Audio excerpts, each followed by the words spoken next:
Esteemed members on the dais, the Kerala Sahitya Academy, I would like to express my gratitude to be invited here and apologies for the delay in coming. I had another function in Ernakulam.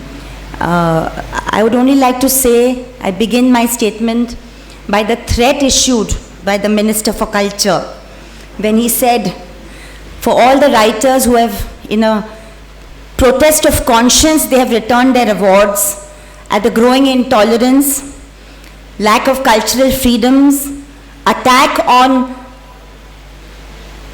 lives, particularly of the minorities, but attack on lives in the name of what you eat and what you wear. We saw in Maharashtra with Narayan Dabholkar, Govind Pansare, and then in Karnataka with the assassination of Kalburgi, that a certain irrationality is commanding the public discourse. But when the Culture Minister of India says to protesting writers that writers should stop writing, it is a threat from the executive. Writers will not stop writing, singers will not stop singing, dancers will not stop dancing.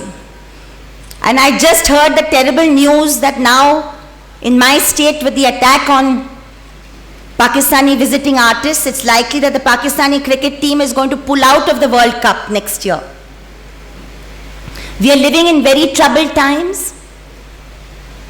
We are living in times where at the very top of India's constitutional positions are people in power who don't believe in the Constitution.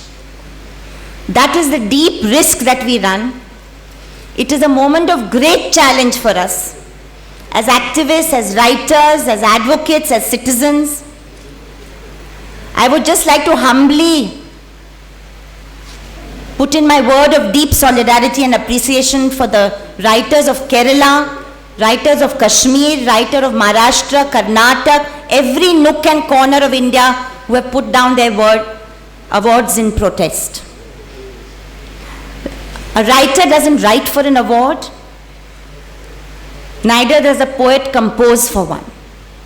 It is a recognition of society, of a certain excellence, of resistance and of protest. But when a government becomes so callous as to say that writers should stop writing, it's a shame.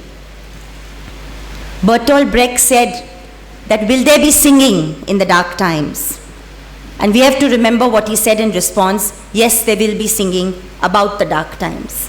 I think we shall see an outburst of excellent writing, culture, music and poetry in the days ahead.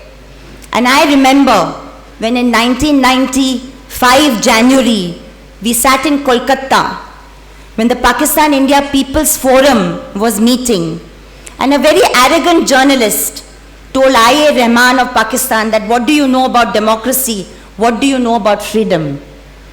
And he says India talks with the arrogance of 65 years of institutional democracy. But when you have dictatorship like we've had under Ziaul Haq, and when you have to fight to preserve your Kathak dance and your Sufi singing, then you will know what a dictatorship means. Those times have come upon us, and I hope we will rise to the challenge. Thank you.